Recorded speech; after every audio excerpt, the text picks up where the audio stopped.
Hello friends, GC academy YouTube channel में आपका एक बार फिर से स्वागत है। दोस्तों, हम पढ़ रहे थे भारत का संघ और उसका राज्य क्षेत्र, यानी कि हमने शुरुआत की थी आर्टिकल्स की। आर्टिकल 1 से 4 तक पार्ट 1 में किस तरह से भारत के संघ और राज्य क्षेत्र की बात की गई है उसकी हमने विस्तार से चर्चा की है। दोस्तों, आज हम जानते हैं और कौन से एस्पेक्ट हैं जो हमें संघ और राज्य क्षेत्र के संबंध में जान लेने चाहिए। तो दोस्तों, आज के सेशन के ड्यूरिंग हम उन बातों के बारे में चर्चा करने वाले हैं। तो दोस्तों, इस संबंध में सबसे पहले मैं बात करूंगा बेरूबाड़ी यूनियन कैस की। क्या है दोस्तों बेरूबाड़ी यूनियनवाद? बेरूबाड़ी यूनियनवाद। ओके दोस्तों, सबसे पहले मैं बात करूंगा कि बेरूबाड़ी एक जगह का नाम है। बेरूबाड़ी एक जगह का नाम है। कहां पे है ये? आपकी वेस्ट बंगाल के पास में जो जलपाईगुड़ी है वहां पे अवस्थित है, यानी कि वर्तमान में ये बांग्लादेश का भाग है। वर्तमान में ये बांग्लादेश का भाग है। इससे पहले दोस्तों ये पूर्वी पाकिस्तान का भाग हुआ करता था, यानी कि आज का जो बांग्लादेश है वो पहले पूर्वी पाकिस्तान हुआ करता था। और दोस्तों, आप जानते हैं कि भारत और पाकिस्तान के सीमा का निर्धारण भारत में बॉर्डर कमीशन के अध्यक्ष सर रेडक्लिफ के द्वारा किया गया था। दोस्तों, जब सर रेडक्लिफ ने भारत और पाकिस्तान की सीमा का बंटवारा किया था, उसी समय से बेरूबाड़ी एक विवाद का विषय बन गया था, क्योंकि बेरूबाड़ी कुछ दरअसल इस तरह से है दोस्तों, इसका कुछ एरिया पाकिस्तान में चला गया था और कुछ एरिया इंडिया में रह गया था। दरअसल वो एरिया पाकिस्तान में जाना चाहिए था, पर गलती से उसका कुछ भाग इंडिया में रह जाता है। जब से भारत आजाद हुआ 15 अगस्त 1947 के बाद से पाकिस्तान की ये डिमांड है कि हमारा जो बेरूबाड़ी कस्बा है हमें वापस लौटा दिया जाए। तो इसके चलते दोस्तों ये बात बनती है आपकी 1958 में। 1958 में भारत के प्रधानमंत्री नेहरू और पाकिस्तानी प्रधानमंत्री नून के मध्य नेहरू नून एग्रीमेंट होता है, यानी कि नेहरू नून समझौता होता है। नेहरू नून समझौते के तहत दोस्तों, यानी कि हम बेरूबाड़ी नामक का जो जगह है वो पाकिस्तान को दे देते हैं, यानी कि किसको दे दिया जाता है? पाकिस्तान को दे दिया जाता है। तो दोस्तों, मैं बात करता हूं कि आर्टिकल 143 के तहत जो भारत का राष्ट्रपति होता है वो प्रेसिडेंशियल रेफरेंस के थ्रू, यानी कि भारत के सुप्रीम कोर्ट से सुझाव मांग सकता है, न्यायिक सलाह मांग सकता है। तो तत्कालीन राष्ट्रपति डॉक्टर राजेंद्र प्रसाद आर्टिकल 143 के तहत भारत की जुडिशरी से एक एडवाइस मांगते हैं कि क्या एक एग्रीमेंट के तहत अपनी टेरिटरी को किसी फॉरेन कंट्री को दे सकते हैं क्या? ऐसा सुझाव मांगते हैं डॉक्टर राजेंद्र प्रसाद। तो उस समय दोस्तों हमारी जो जुडिशरी होती है वो कुछ डिसीजन देती हैं और वो जो निर्णय होते हैं वो हमारे संघ और उसके राज्य क्षेत्र से संबंधित एक नई इंटरप्रिटेशन करते हैं। दोस्तों, अभी तक हमने इतना ही पढ़ा था कि आर्टिकल 2 भारत की संसद को पावर देती है कि वो कोई भी एरिया भारत के राज्य क्षेत्र में मिला सकती हैं। आर्टिकल 3 कहता है कि आप विद इन दी एरिया आप कुछ भी कर सकते हो, लेकिन ये कहीं नहीं स्पष्ट था कि हम अपनी टेरिटरी को फॉरेन कंट्री को दे सकते हैं क्या। तो ये पहली बार मामला आया था और नेहरू नून एग्रीमेंट के तहत हमने दे भी दिया था। तो भारत की न्यायपालिका कहती है कि हम अपनी कोई भी टेरिटरी एक समझौते के तहत किसी भी विदेश कंट्री को नहीं दे सकते। ये कहता है समझौते के आधार पे नहीं दे सकते। तो कैसे देंगे? तो ये कहता है कि आपको संविधान संशोधन करना पड़ेगा।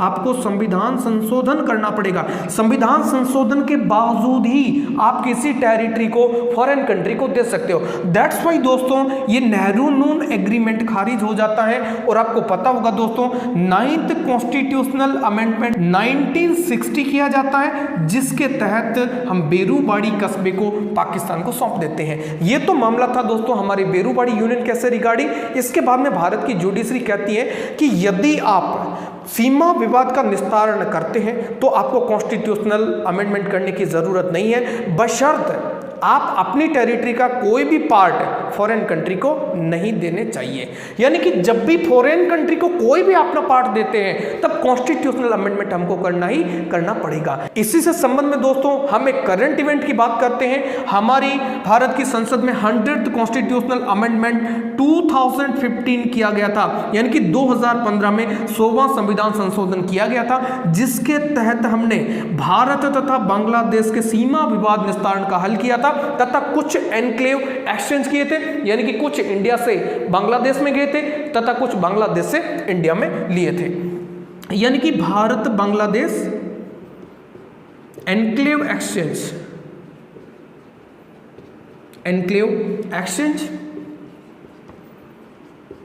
ये हमने एनक्लेव एक्सचेंज किया था और हमें क्या करना पड़ा था, 100th कॉन्स्टिट्यूशनल अमेंडमेंट करना पड़ा था, क्योंकि इससे संबंध में भारत की जुडिशरी पहले ही क्लियर कर चुकी है, यदि अपना कोई भी एरिया फॉरेन कंट्री को दोगे तो आपको संविधान में संशोधन करना ही पड़ेगा, एक एग्रीमेंट के तहत आप इसको नहीं दे सकते हो। साथ ही इन्होंने कहा था सीमा विवाद का निस्तारण करते हो तो कोई कॉन्स्टिट्यूशनल अमेंडमेंट की जरूरत नहीं है, बशर्त आप अपना कोई भी एरिया फॉरेन कंट्री को नहीं दे सकते हैं। ओके दोस्तों, तो ये तो था दोस्तों हमारा बेरूबाड़ी यूनियन केस। ओके दोस्तों, अब हम बात करते हैं जब हमारा देश 1947 में आजाद हो जाता है तो उस समय सबसे बड़ी चुनौती हमारे सामने थी। हमारे पास में देसी रियासत हैं, प्रांत हैं, छोटे ब्रिटिश राज्य हैं, उसके साथ में हमारे पास में चीफ कमिश्नरी एरिया है। तो किस तरह से राज्यों का पुनर्गठन किया जाए, किस तरह से राज्यों का निर्धारण किया जाए, ये हमारे सामने सबसे बड़ी चुनौती थी। तो दोस्तों इसके लिए सबसे पहले जो हमने किया था, हमने 7वें भाग में, यानी कि जो हमारा 7वां भाग है संविधान का,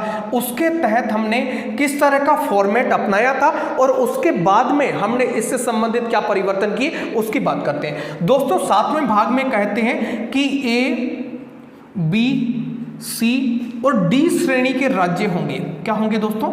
A, B, C, D श्रेणी के राज्य होंगे, जो कि हमने कहां पे दे दिए थे, 7वें भाग में सम्मिलित कर दिए थे। किस तरह से इनको रखा था उनकी बात करते हैं। इनमें हमने रखा था जो हमारे बड़े प्रांत हैं, यानी कि 9 बड़े प्रांत हैं, उनको हमने रख दिया था भाग ए में, और उनके साथ में 216 टाइप की देसी रियासतों को भी हमने शामिल कर लिया था।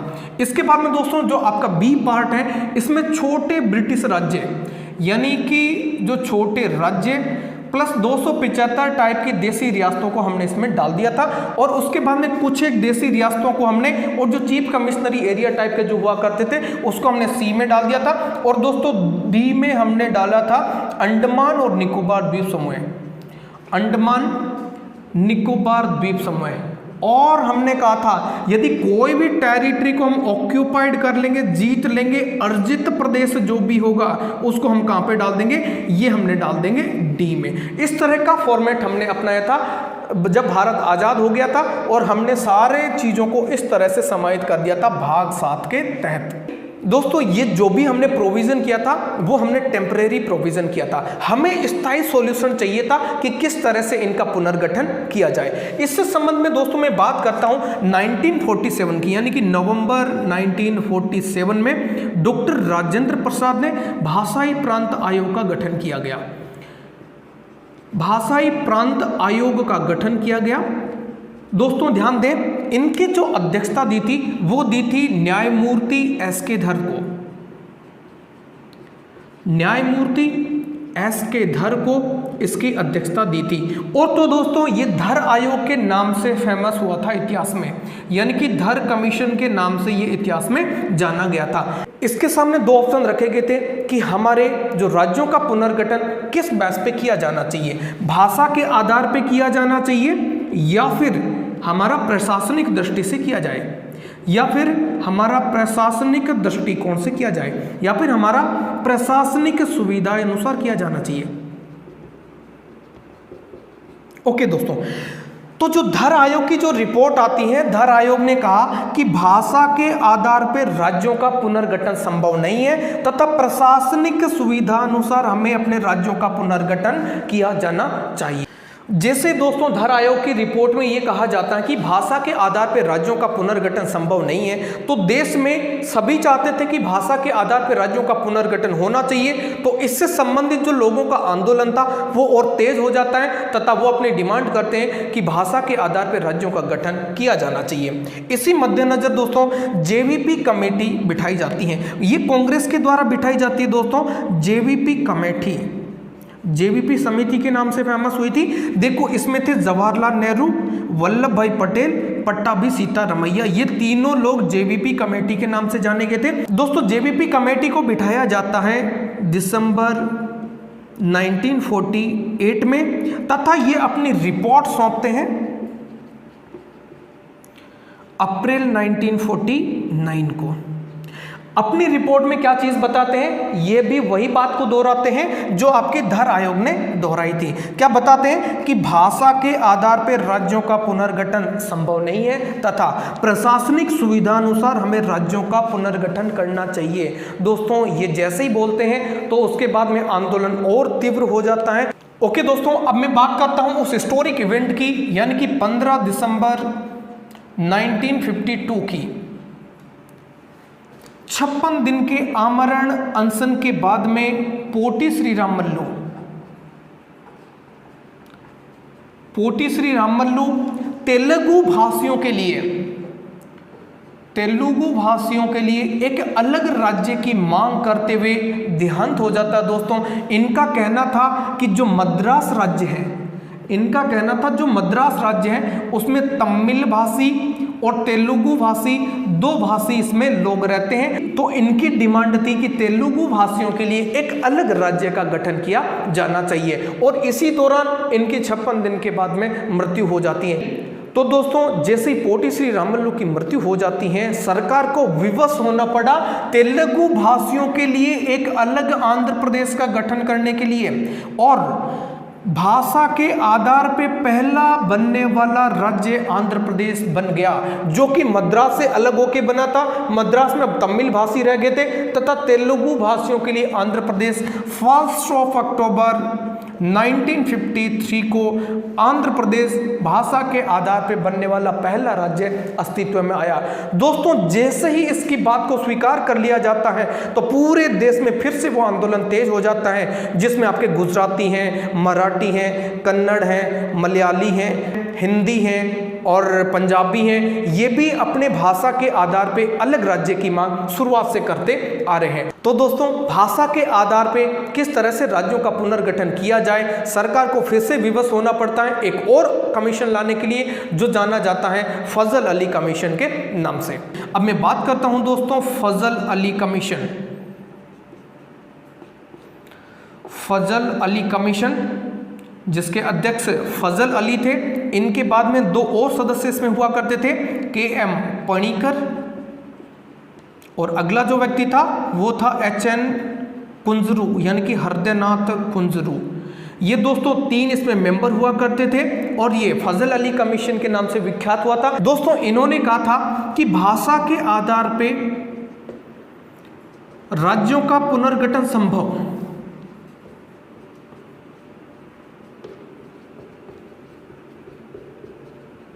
ये कहता है भाषा के आधार पर राज्यों का पुनर्गठन संभव, ये कहते हैं, लेकिन क्या लेकिन डाला है इसमें, ये कहते हैं एक भाषा एक राज्य,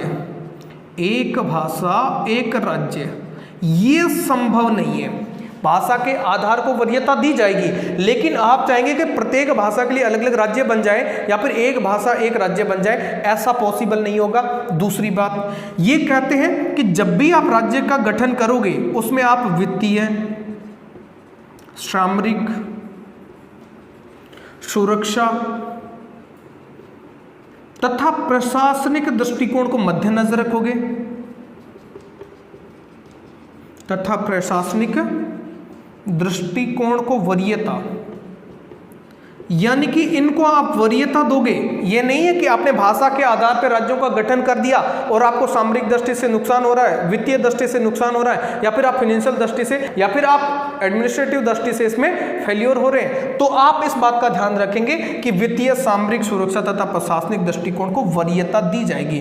तथा इन्होंने कहा था जो हमारा वर्तमान में ABCD प्रकार का जो आपका फॉर्मेट चल रहा है उसको समाप्त कर देना चाहिए तथा उसकी जगह 16 राज्य और 3 केंद्र शासित प्रदेशों का गठन कर देना चाहिए। ये जो सिफारिश की थी वो की थी फजल अली कमीशन ने।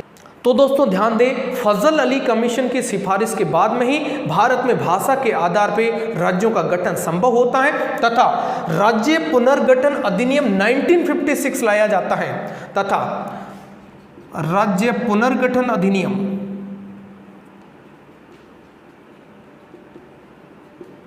तथा राज्य पुनर्गठन अधिनियम 1956 लाया जाता है, जिसके तहत दोस्तों 14 राज्य और 6 केंद्र शासित प्रदेशों का गठन किया जाता है। कितना दोस्तों? 14 राज्य और 6 केंद्र शासित प्रदेशों का गठन किया जाता है, जो आगे चल के वर्तमान में 28 राज्य और 8 केंद्र शासित प्रदेशों के अस्तित्व के रूप में आते हैं। तो दोस्तों अब हम जानेंगे अगले वीडियो में कि किस तरह से हमारे 14 राज्य बने थे और कौन से 6 केंद्र शासित प्रदेश हुआ करते थे, कैसे 14 राज्यों से आगे नए राज्यों का गठन किया जाता है, उनके बारे में डिटेल से चर्चा करेंगे दोस्तों। थैंक यू सो मच दोस्तों हमारे साथ में बने रहने के लिए। यदि आपको कोई भी डाउट हो, कोई भी क्वेश्चन हो, कोई भी क्वेरी हो, you are most welcome at my comment box. Thank you so much दोस्तों।